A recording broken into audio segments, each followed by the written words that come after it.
বাড়িতে থাকা 3টে কাতলা মাছ দিয়ে আজকে খুব চটজলদি একটা রেসিপি তৈরি করে নিয়েছি। খেতে বেশ ভালো হয়েছিল, তাই জন্যই তোমাদের সাথে আজকে একটু শেয়ার করছি। তো প্রথমে 3টে কাতলা মাছ ভালো করে ধুয়ে নিয়েছি। ধুয়ে নেওয়ার পর নুন, হলুদ, গোলমরিচের গুঁড়ো 3টে দিয়ে না ভালো করে মাছগুলো আমি মাখিয়ে নেবো।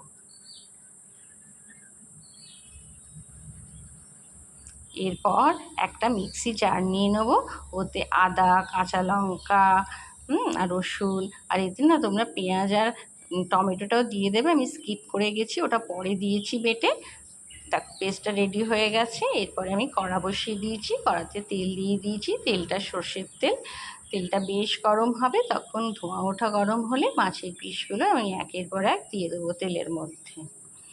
মাছগুলো না আমি বেশ কড়াভাবেই ভেজেছি, বেশ লাল লাল করে মাছগুলো আমি ভাজবো।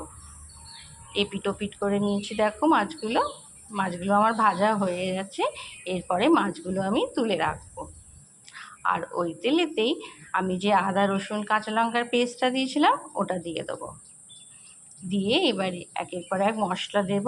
হলুদ গুঁড়ো, জিরের গুঁড়ো, ধনের গুঁড়ো, লঙ্কার গুঁড়ো, হ্যাঁ, আর পরিমাণ মতন লবণ দিয়ে ভালো করে কষতে হবে।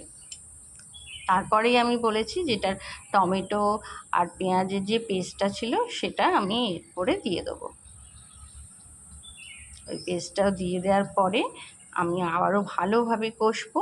আর একটু না কাশ্মীরি লঙ্কার গুঁড়ো এতে দিয়ে দেবো, যাতে কালারটা বেশ ভালো আসে। এরপরে মশলাটা একটু টাইম নিয়ে কষতে হবে, যাতে কাঁচা মশলার গন্ধটা যতক্ষণ না হয়ে যায়, বেরোনো বন্ধ হয়ে যায়, ততক্ষণ ধরে কষতে হবে।